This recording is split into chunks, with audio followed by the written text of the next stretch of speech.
Welcome, everyone. I am Glenda Dawson, and you are watching Glenda's Dragons Den, which is on the Glenda's Magical Creations channel on the Conscious Awakening Network.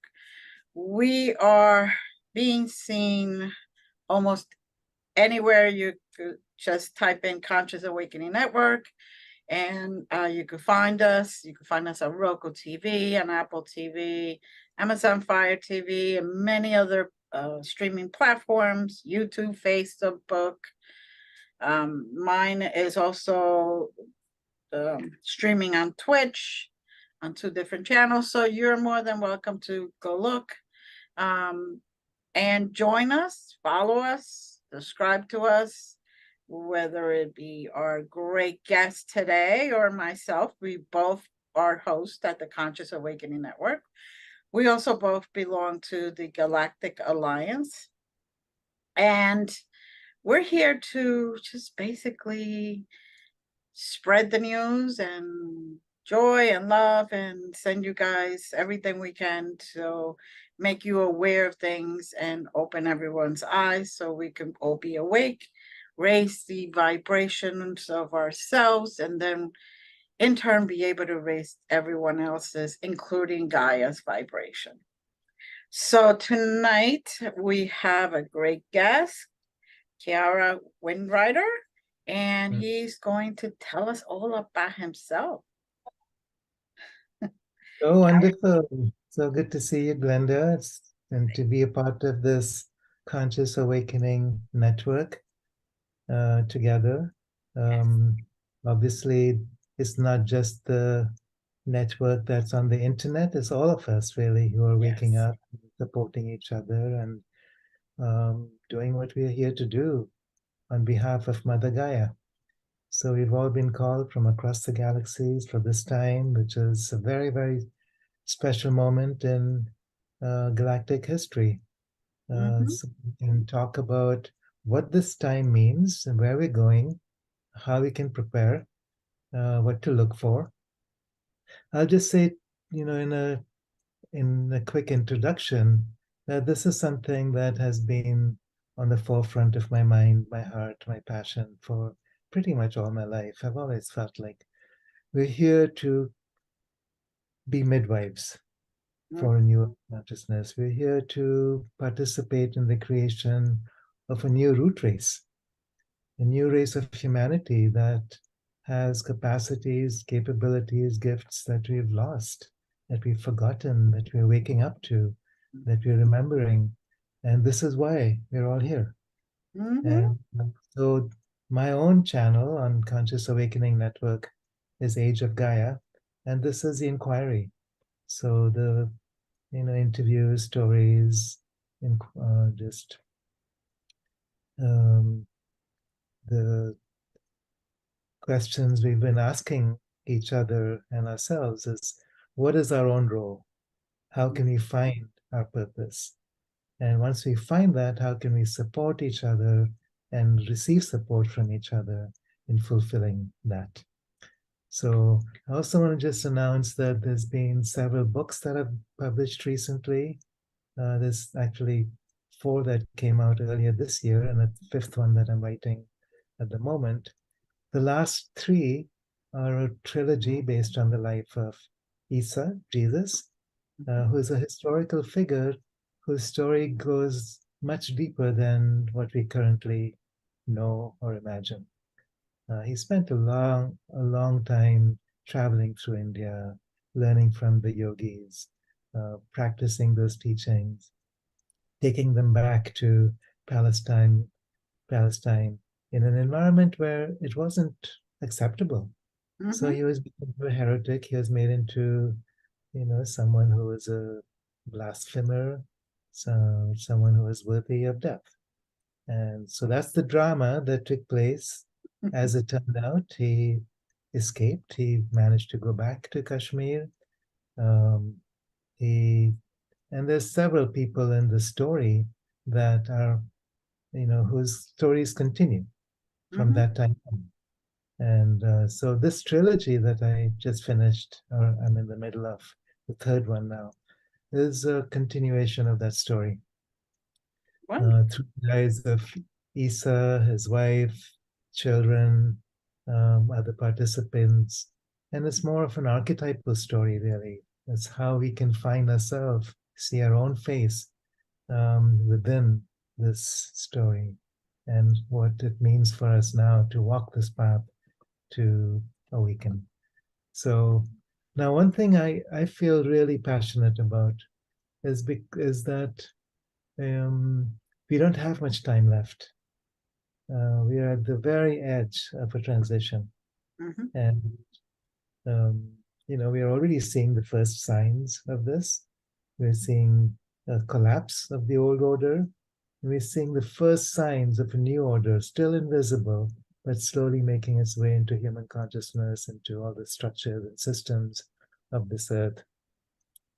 And I've been examining this from the eyes of science, as well as metaphysics, as well as my own inner awareness, and looking at how other people are also coming to similar conclusions. So maybe, as we continue our conversation, this could be part of our focus. What do we look for? So part of what this third book in the trilogy is about is so Elmira, the daughter of Isa and Miran, his wife, is chosen to be the Manu of the new root race, which basically means that she is now the template, a blueprint for what it means to fully awaken into new earth consciousness as the next human species, which the Incas referred to as Homo luminous. Sri Aurobindo refers to this as the sun-eyed children of the new dawn, or simply the divine human. So, so what she says, and this is something that's been coming through now, is that there's basically 12 signs or 12 aspects of this shift that will follow each other in a sequence loosely, and it would be a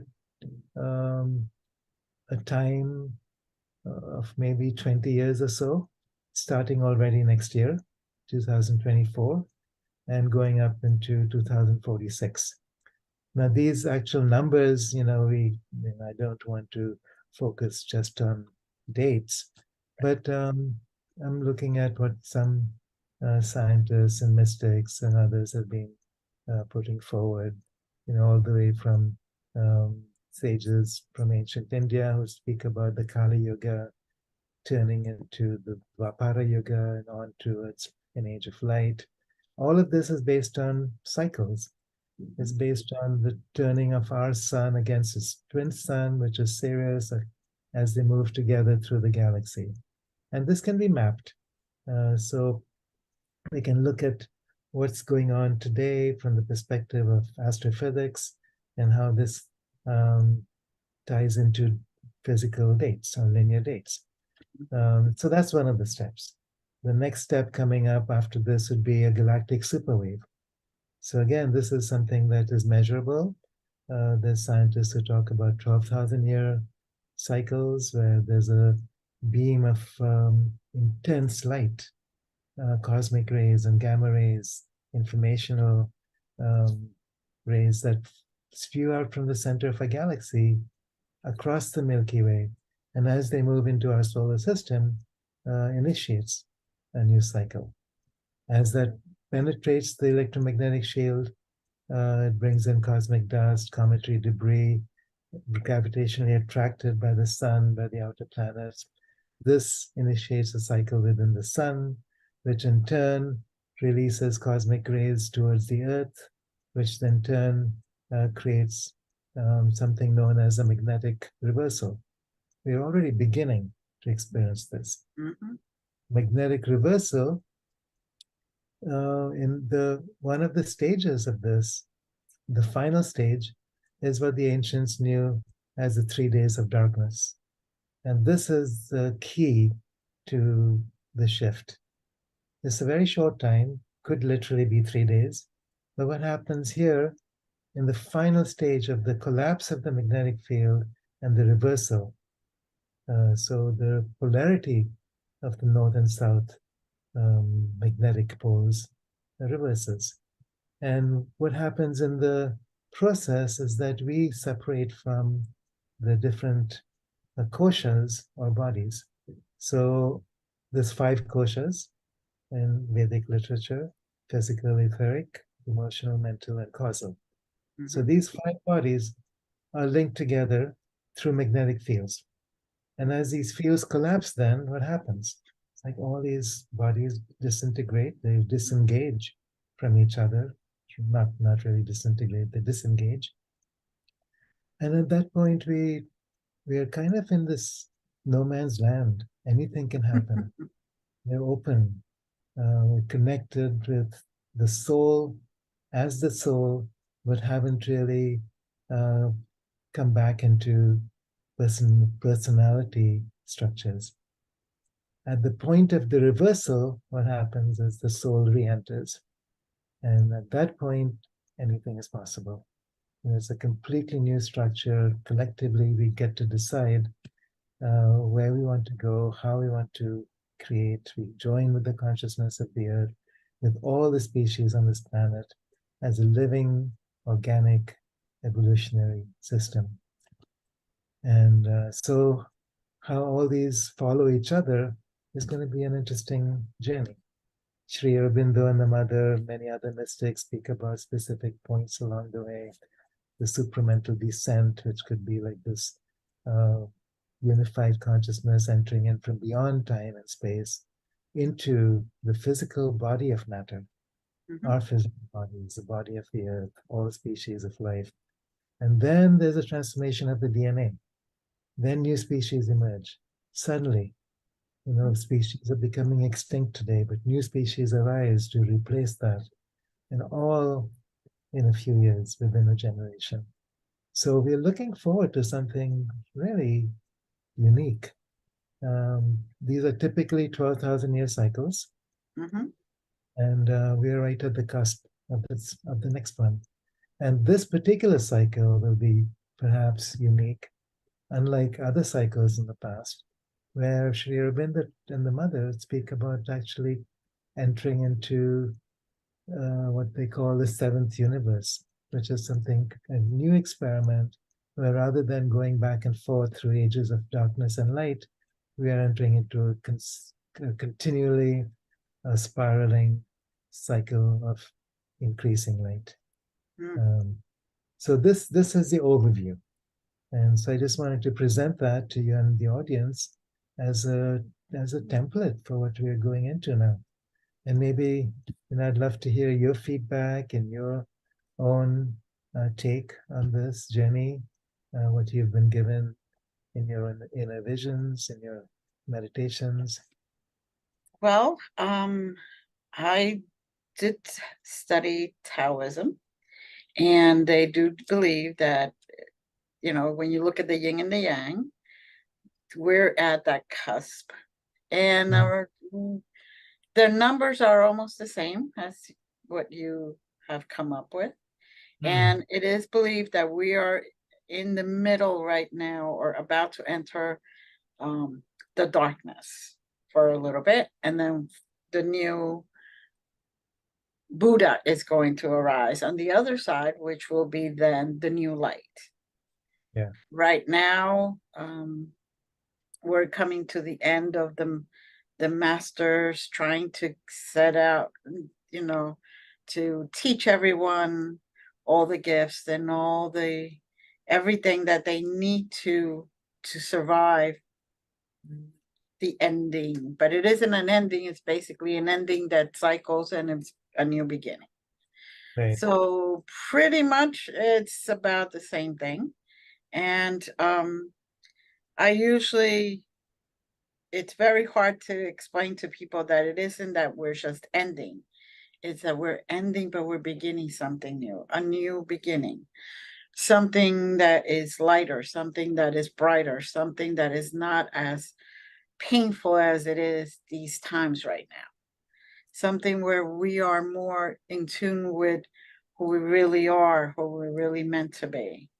And also the fact that we have right now the opportunity to even come out and begin on a higher level with everything if we continue trying to raise the vibrations instead of doomsday. It's not really doomsday. It's a cycle that just keeps happening, and that's why you have even the Mayan calendar, right? It wasn't the ending, it was just the ending of that cycle, beginning of the next cycle, The is turning how I point. saw it. Mm, mm. Or how Yes, I see it. the turning point, that cusp. Right. Exactly. And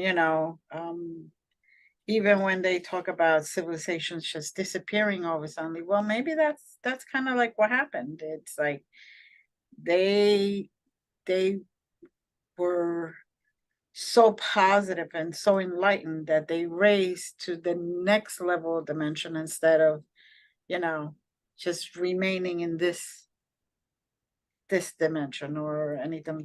They were able to rise to a higher dimension and continue their path in a much higher, lighter, more enlightened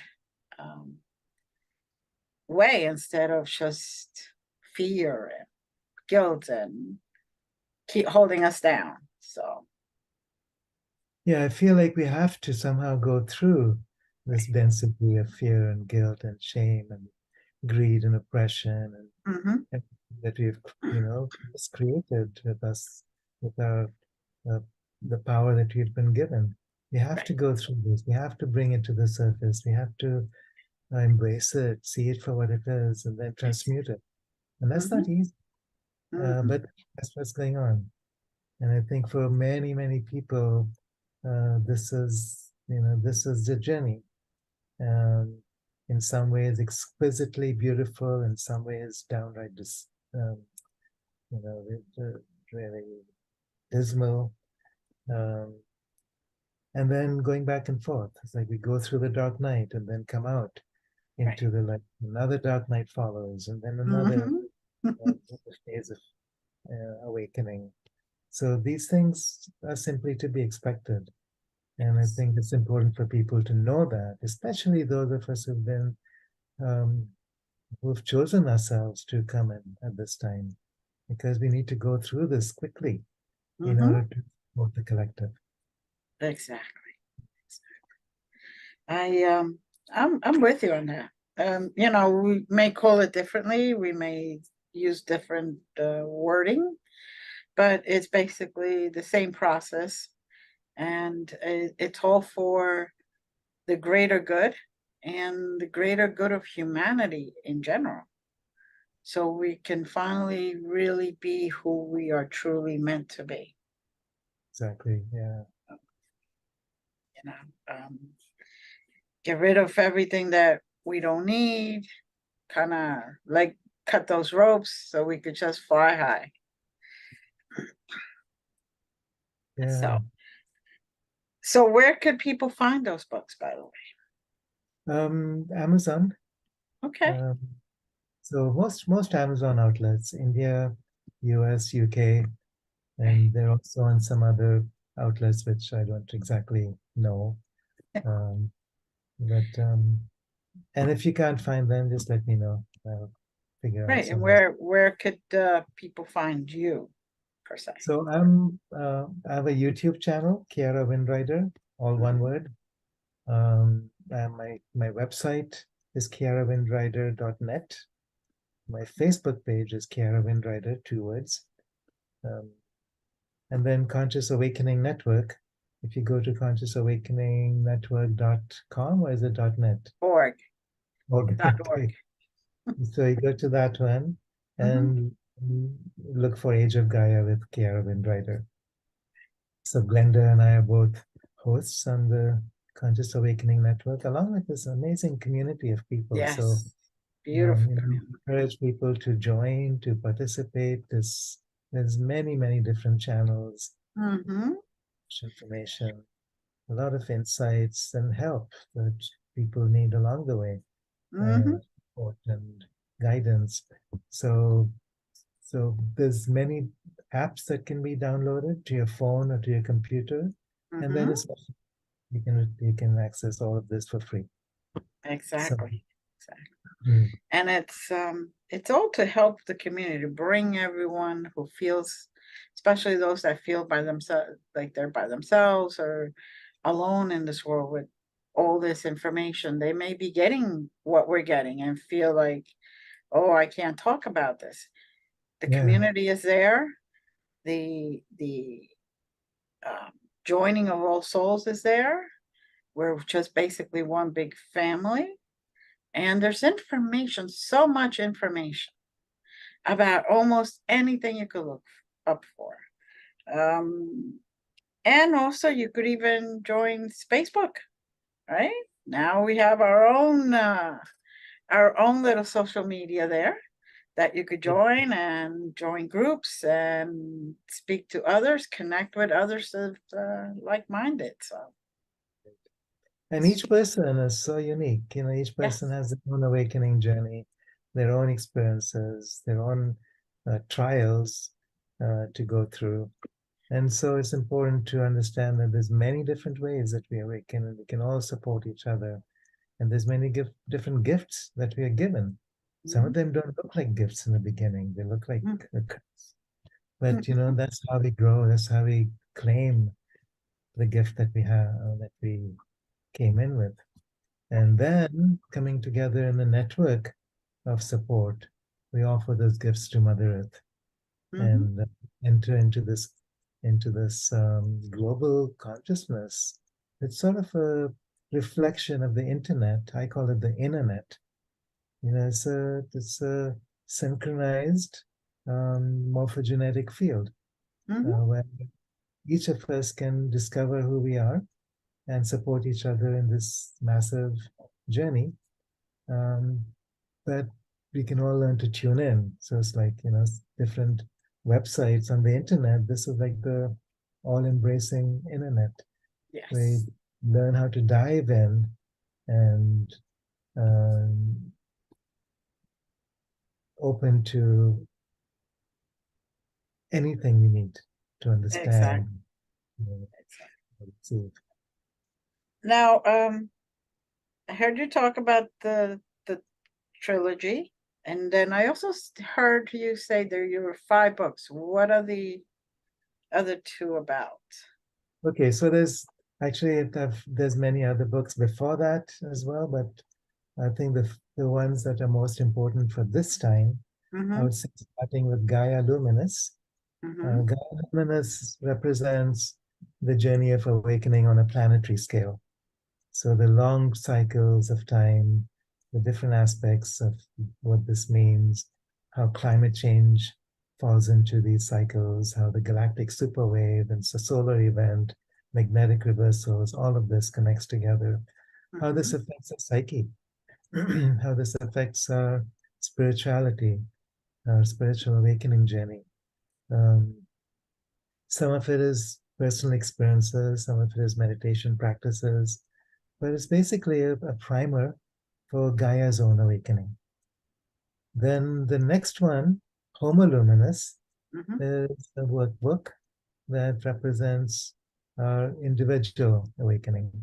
So practices from the Inca tradition in South America, um, very simple shamanic practices that were hidden away in the high mountains for hundreds of years before they were um, returned back to humanity because we need them now. Also, a practice known as Ilahinoor, which I received in Turkey after spending time in Egypt with the temples of Isis and Abydos. So it's basically a set of techniques Mm-hmm. that bring together the Inca, the Sufi, the Vedic, and other traditions. But something that anyone can follow Mm-hmm. um, to step by step go through journey of awakening. So those two are a complementary set, Gaia Luminous and Homo Luminous.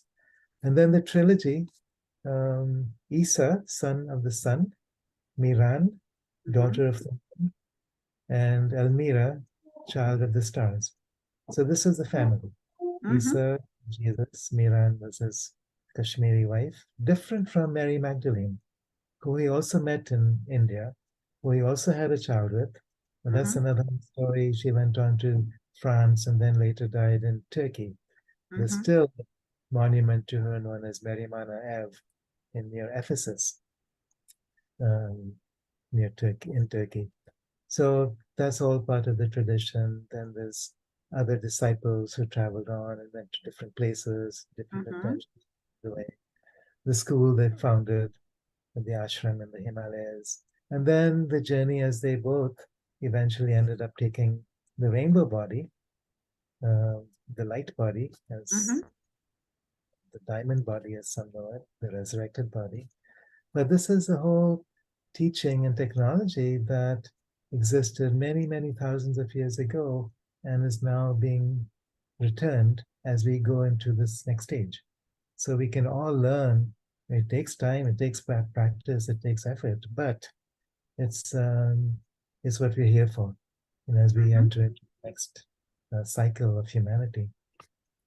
So this is part of what this trilogy is about. Elmira is also the Manu, the template for the new root race of humanity. So what she's going through in her own body and seeding into the collective consciousness and the biology of humanity is what we are preparing for now.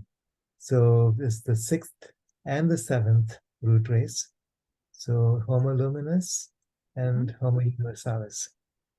So the 7th root race is the Gnostic race, where we can simply move in time and space effortlessly. Our consciousness is so vast and so wide and so pervasive. It moves through each state of matter, every dimension of existence, and we remain fully conscious. So next, in this moment, if I want to go to Mars, I just pick up my bodies and end up there. I can create new universes because this is what the creative mind of God is about. We're here to represent that divine spirit, to be creators, to be so much more than we've ever imagined ourselves to be. So all this is something that's unfolding and is part of what these books are about. It's like you see yourself as archetypal reflections and discover what is it that I'm ready for at this time. What do I need to let go? What do I need to discover? And what does Gaia ask from me now, and what am I willing to give? So it's it's been an amazing journey writing this series of books, and they're written as novels. It's easier to read, and that way I can get away with saying a lot of things and not have the Yes. So yes. Yes, it's funny if you put it in certain sections, they'll knock it down. But if you just put it as a novel, it just goes out there. Yes. And I don't know about you, but I am definitely looking forward to that time where I could just say, okay, I want to go to Venus, poof, go there. I want to go here and just remember all those places, because we have all been there. We have all existed at one point or another in different galaxies, different planets, different space zones, different dimensions. But we decided to come to this 3D classroom to basically evolve and learn different aspects, right? Our as I say, our oversoul sends out little pieces and they need to learn, they want to experience different things. And so this was a great place, but it would be nice to just, say, okay, I gotta go. I'm taking a vacation in Mercury, Charte, or Saturn, or whatever. or I'm going 3 galaxies away, people, you know, or but become, let's say, right, right. in a Or they, whole new, start a yeah, whole new universe. And exactly, thing is exactly. just infinite, aware, so Mhm. amazingly um, conscious. And, it's like without that veil of separation, duality, Maya that we've locked ourselves into, Mhm. this, and I think Mm. that's what the beauty of this time is about. We are actually going beyond the veil Yes. into unprecedented time of total possibility. Mhm. Mhm. Um, so you had Bertha talking a little bit before. You were in Egypt swimming, and what was that? How did that feel? I mean, I could probably think it was amazing myself. Well, this it's a very special reef called Sataya Bay. It's a circular Mhm. coral reef, and it's the home for spinner dolphins. Mhm. And sometimes bottlenose dolphins come. They're all wild. They come and they go as they please. Um, it's their home, and we get to visit their home uh, Mhm. for a few days at a time and experience them as they get to experience us and join our spirits together. It's so amazing to be with them because they help access aspects of our being that we've forgotten. And Mhm. through their tones, through their presence, through their joyful songs, they can actually open up biological doorways. Um, and people have these great openings. Sometimes there's emotional releases. Sometimes there's ecstatic experiences. Sometimes just coming into deep presence um, very quickly. Mhm. And and then the human part. So there's room for about 20 people. So I take people there every year. If anyone wishes, contact me and let's do it. There you Uh, go. I'm also interested to go find places to swim with whales. I feel like whales and dolphins are the right brain of Gaia. Mhm. We are the left brain, so we are both needed. So Gaia can come into her purpose of becoming a portal. She can, I mean, we can travel. Gaia can access worlds and universes across galaxies, but it's through this nervous system that's comprised of we as the left and the cetaceans as the right brain. Mhm. So it's a tremendous gift to be able to be with them and discover this integration process.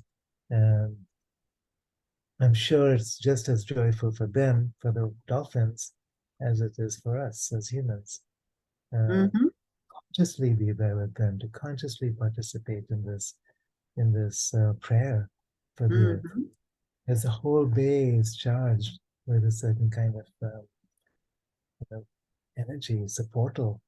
And so what we often do in the evenings is do our meditations, connections, link up with Gaia through the ley lines, through this portal of Sapaya Bay, and then offer our own prayers and our intentions into the into the template.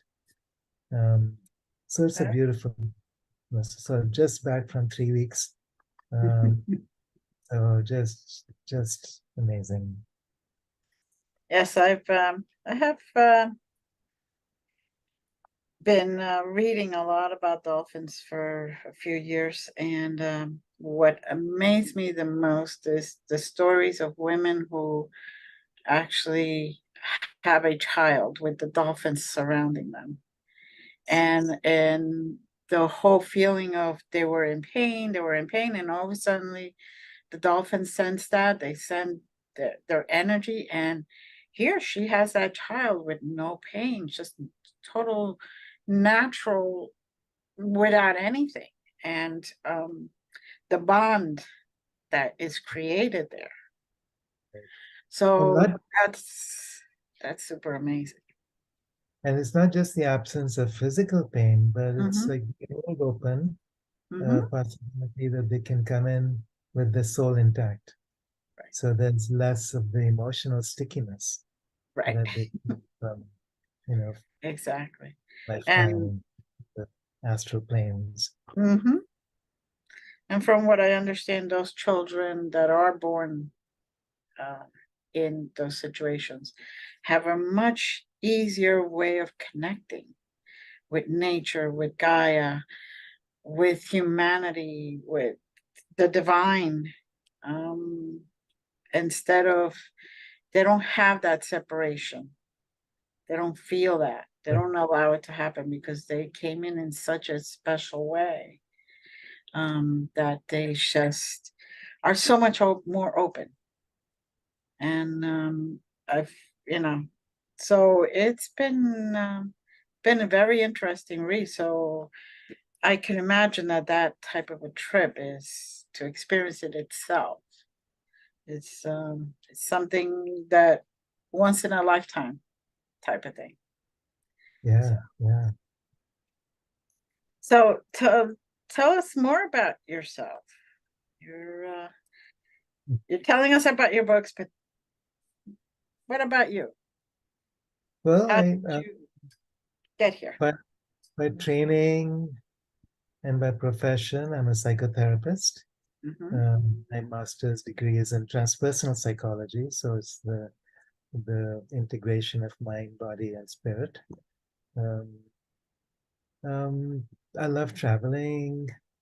I, I feel like part of my mission is to connect different meridians and ley lines. So we're weaving together the body of the earth, the energy lines of the earth, just like we have our own meridians and chakras. So does Hmm. Mother Earth.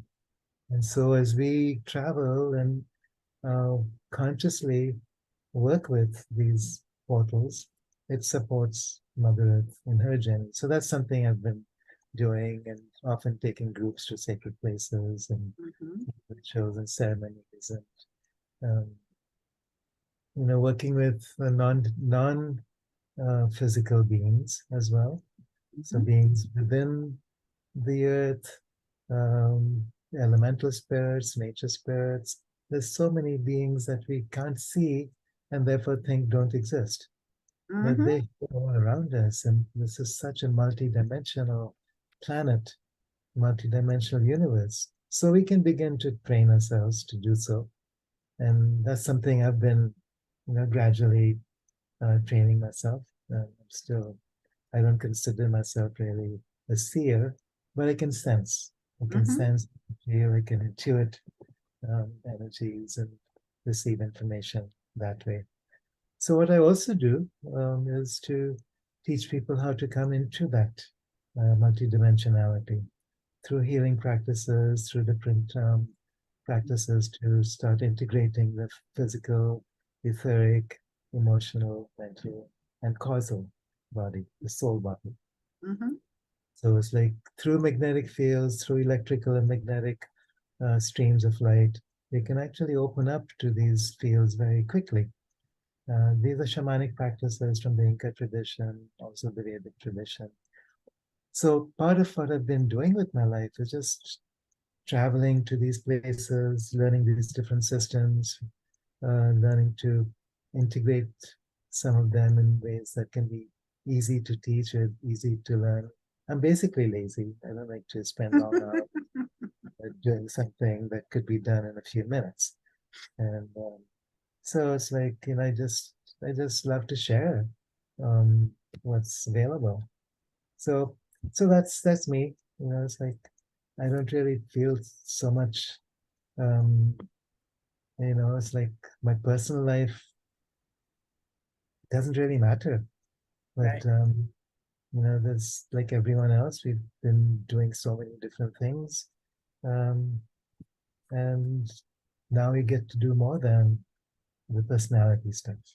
We get to Hmm. actually beyond the appearance to connect with something so beautiful, so beyond, so living.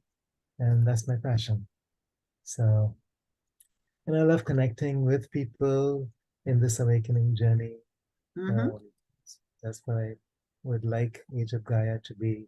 If people would like to contact me with your own stories and questions and sharings, please do so through my website. Is maybe the easiest, or my email, kiara@eternaldoorway.com.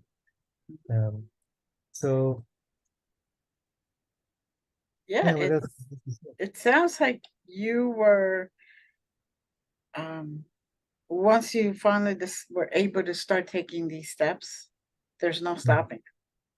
You're Wow. just and that's wonderful, right? You came here for that, to help integrate all, because all the different traditions, no matter where they are, what they are, they're all basically the same thing. They all basically come together with love, Yeah. oneness, unity. And besides that, there's a lot of little details that makes them different, but they're all just basically one. And each one of them has a nugget of information, a nugget of practice that helps enhance the other if they just paid attention. And that's why I admire, because I'm the type that loves to study different traditions, because I realized a long time ago, they're just not telling me everything. And so by doing so, I'm putting all the pieces of that puzzle together.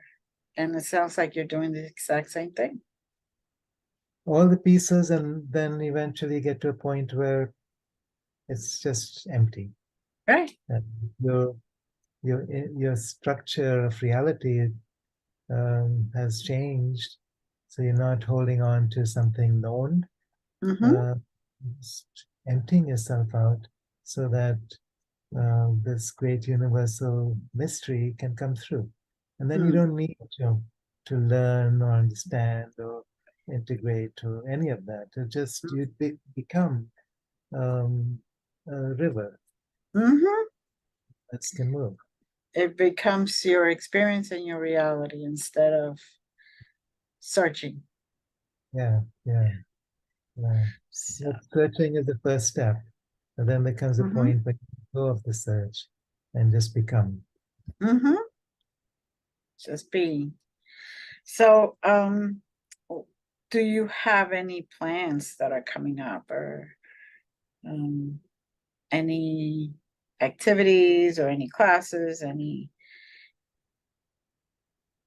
Yeah. trips? Well, I'm planning. I haven't really planned out so much for next year yet, but I'll probably make a trip to Europe, many different countries along the way, also to the United States, Turkey, again to Egypt to swim with dolphins, maybe to uh, Tonga or to Madagascar to swim with whales, um, maybe even to Mexico to swim with sharks. Um, so that's, I mean, people That one, have, yeah, I'm not sure on that one. For me. yeah, and that's something that, I think is also such an adventure Hmm. into confronting our fears, Hmm. because really sharks are not dangerous to humans. Hmm. They're attracted by our uh, competitiveness, by the distortion that we carry. It's like, they're checking us out, not Hmm. with a aggressive intent, just to check us out. And then when we go into fear, then they go into this instinctive response.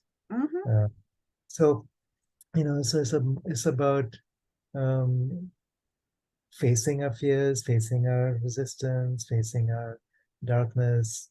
So we spend some time um, going through all that beforehand, Hmm. so that when the moment arrives and when you're out there with the sharks, it can be just as playful as swimming with dolphins or Hmm. whales.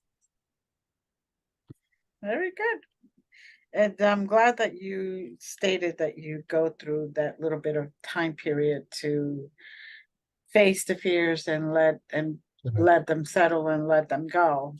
before you go in, because it is true. It's the strongest, right? The dominant. So if you show fear, they're going to dominate and they're going to do instinctively what they do.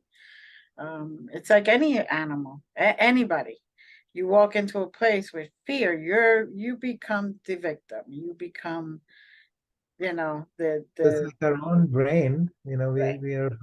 We have the instinctive part of the brain, we have the Mhm. mammalian brain, we have the new brain, so which is most active? If you're acting from the instinctive brain, Mhm. the reptilian brain, then we're going to attract fear into our life. We're going to attract situations into our life where we have to respond with adrenaline, with fear, with aggression, resistance. But if we learn how to live in trust and fearlessness, then we create a whole new reality, Mhm. which is much more present. We choose, we have choices. We don't react in fear or, um, in some kind of instinctive formula. We choose what is it that we wish to create in this moment. Mhm.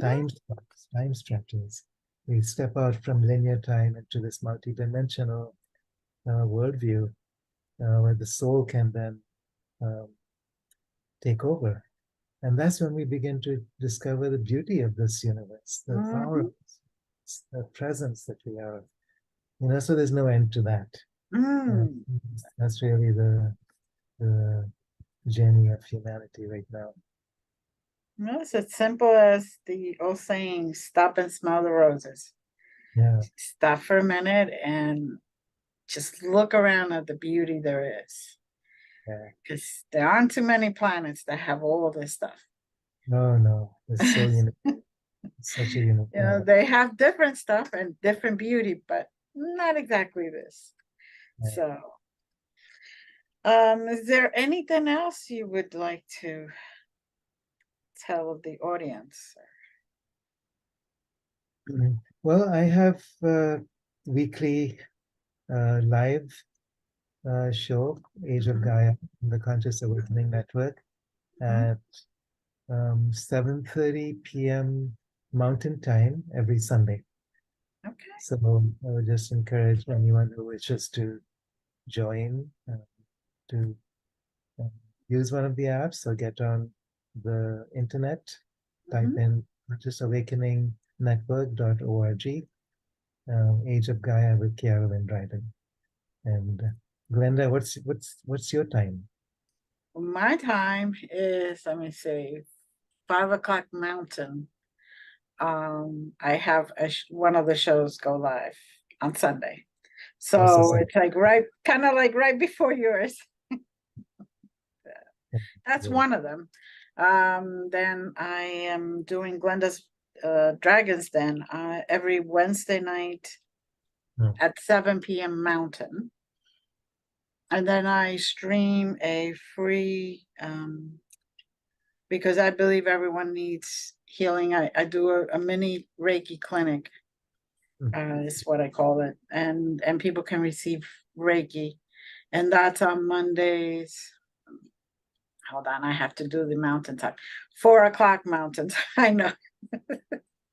I'm in Eastern, so I have to go, okay. And then I have a paranormal podcast, so where we bring a lot of paranormal people, which they're finally realizing that paranormal, galactic, and everything else is integrating. It's And become normal now. yeah, exactly, it's normal. But um, so that's the paranormal dolls, and I have that on Mondays at 1 p.m. Central. Hmm. So I do a couple, and it's basically to bring awareness, just to bring awareness out to the world, and to let people know you're not alone. You see ghosts, you tell ghosts, you feel ghosts, you hear ghosts. You're not alone. You hear galactic, see spaceships, whatever. You're not alone. It's like it's okay to talk about this now. Yeah, well, it's the most normal thing. Yeah. Well, give us your contact information again. All right. And then we'll say our, maybe if you could do a little meditation, because your meditations are great Okay. to end the Sure. show. All right. So just quickly give my contact information, website, kiarawindrider.net, Conscious Awakening Network.org, Age of Gaia, my YouTube channel, Kiara Windrider, one word, Facebook, Kiara Windrider, two words. I often do meditations, series of meditations on my YouTube channel or my Facebook Live. Mhm, I've taken a break because I'm traveling. mhm.